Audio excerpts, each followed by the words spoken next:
குழந்தைங்கள்லேருந்து பெரியவங்க வரைக்கும் விரும்பி சாப்பிடக்கூடிய எள்ளுருண்டை எப்படி செய்கிறதுன்னு பார்க்கலாம் வாங்க.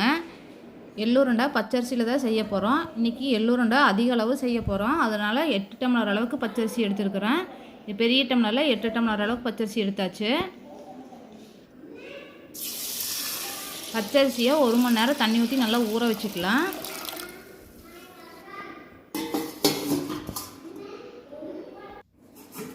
ஒரு மணி நேரம் ஆயிடுச்சு.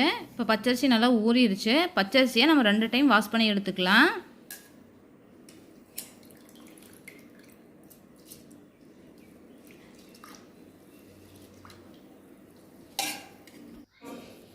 ரெண்டு டைம் வாஷ் பண்ணி எடுத்தாச்சு. சுத்தமாக தண்ணி இல்லாமல் வாஷ் பண்ணிக்கலாம்.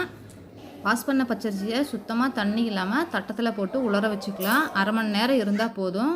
அரை மணி நேரம் ஆயிடுச்சு. அரிசியும் நல்லா ட்ரை ஆயிடுச்சு. பச்சரிசியை மிக்ஸி ஜாரில் கொஞ்சம் கொஞ்சமாக போட்டு நல்லா பவுடராக அரைச்சி எடுத்துக்கலாம்.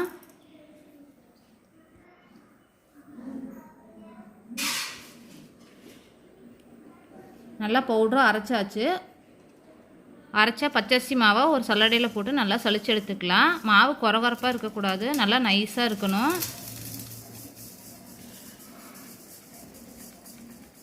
எல்லா பச்சரிசியுமே கொஞ்சம் கொஞ்சமாக மிக்ஸி ஜாரில் சேர்த்து நல்லா அரைச்சி சலிச்சு எடுத்துக்கலாம்.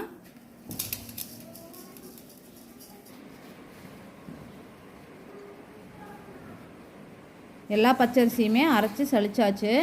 1 டம்ளர் பச்சரிசிக்கு 1/4 டம்ளர் எள்ளு சரியாக இருக்கும். நான் 8 டம்ளர் பச்சரிசிக்கு 2 டம்ளர் கருப்பெள்ளு எடுத்துருக்கிறேன். கருப்பெள்ளு, சிகப்பெள்ளு, வெள்ளெள்ளு எந்த எள்ளு வேணாலும் சேர்த்துக்கலாம். நான் இன்றைக்கி கருப்பெள்ளு எடுத்துருக்கிறேன். சலிச்சு வச்சுருக்கிற பச்சரிசி மாவில் எள்ளை கொஞ்சம் கொஞ்சமாக கலந்துக்கலாம்.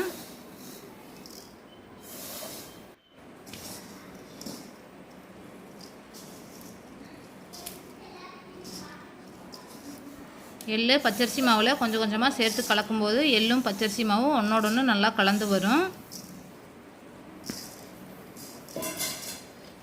எல்லா எல்லையுமே நம்ம போட்டாச்சு. நல்லா கலந்து எடுத்துக்கலாம். பச்சரிசி மாவும் எள்ளும் நல்லா கலந்து வச்சாச்சு. 1 டம்ளர் பச்சரிசிக்கு 3/4 டம்ளர் அளவுக்கு நாட்டு சக்கரை சரியாக இருக்கும். 8 டம்ளர் பச்சரிசிக்கு 6 டம்ளர் நாட்டு சக்கரை எடுத்துக்கிறேன். நாட்டு சக்கரை குண்டு வெல்லம் ரெண்டுலேயுமே செய்யலாம்.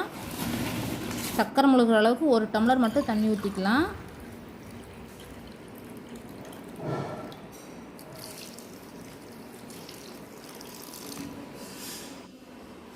நாட்டு சக்கரையை அடுப்பில் வச்சு பாவு காய்ச்சி எடுத்துக்கலாம். நாட்டு சக்கரை பாவு காய்ச்சும் போது நல்லா பொங்கி வரும். நல்லா கலந்து விட்டுக்கிட்டே இருக்கணும். கம்பி பதமெல்லாம் எதுவும் பார்க்க தேவையில்லை. பாவு நல்லா திக்கானால் போதும்.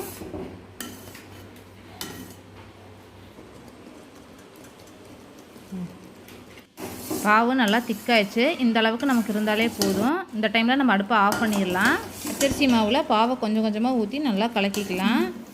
நாட்டு சர்க்கரையில் தூசி ஏதாவது இருக்கும், அதனால் நல்லா வடித்து ஊற்றிக்கலாம். பாவு சூடாக இருக்கும், அதனால் மாவை கரண்டியில் நல்லா கலக்கிக்கலாம். பாவு கொஞ்சம் கொஞ்சமாக ஊற்றி கலக்கிக்கலாம்.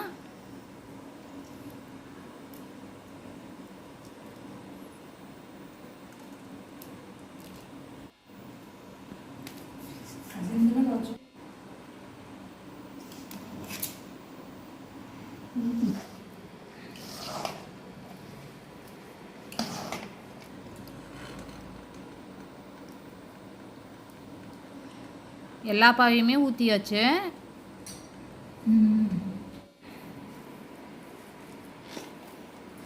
பாவு சூடாக இருக்கிறனால கையில் கலக்க முடியாது, கரண்டி வச்சே கலக்கிக்கலாம்.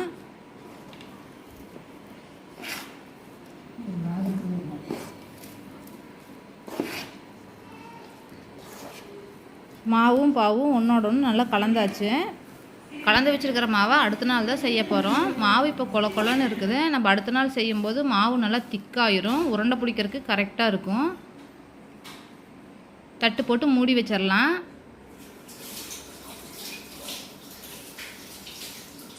அடுத்த நாள் பாருங்கள், மாவு நல்லா திக்காயிருச்சு. பூரிக்கு மாவு பிசைகிற மாதிரி கையில் நல்லா பிசைஞ்சு எடுத்துக்கலாம். எல்லா மாவையுமே ஒன்றோட ஒன்று நல்லா பிசைஞ்சு எடுத்தாச்சு. சின்ன சின்ன உருண்டையாக பிடிச்சி எடுத்துக்கலாம். சின்ன சின்ன உருண்டையாக பிடிக்கும்போது கையில் மாவு பிசு பிசுன்னு ஒட்டும். கொஞ்சமாக கையில் எண்ணெய் தடவிட்டு உருண்டை பிடிக்கும்போது கையில் மாவு ஒட்டாது. எல்லா மாவையுமே சின்ன சின்ன உருண்டையாக பிடிச்சி எடுத்துக்கலாம். எந்த வெடிப்புமே இல்லாமல் உருண்டை பிடிச்சாச்சு. பிடிச்ச உருண்டையை பொரிச்செடுக்கிறதுக்கு ஒரு பாத்திரத்தில் கொஞ்சமாக எண்ணெய் ஊற்றிக்கலாம். எண்ணெய் நல்லா ஹீட் ஆகட்டும். எண்ணெய் நல்லா ஹீட் ஆயிடுச்சு. நம்ம பிடிச்ச உருண்டையை ஒவ்வொரு உருண்டையாக எண்ணெய்க்குள்ளே போட்டுக்கலாம். தீ மீடியம் ஃப்ளேமில் இருக்கணும். தீ அதிகமாக வைக்கும்போது உருண்டை மேலே கருகிரும், உள்ளே மாவு வெந்திருக்காது. ஒவ்வொரு உருண்டையாக போட்டு பொரிச்சு எடுத்துக்கலாம்.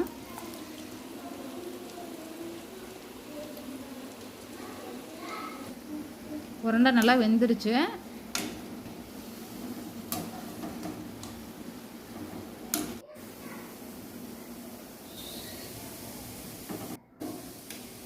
இதே மாதிரி எல்லா உருண்டையுமே பொரிச்சு எடுத்துக்கலாம்.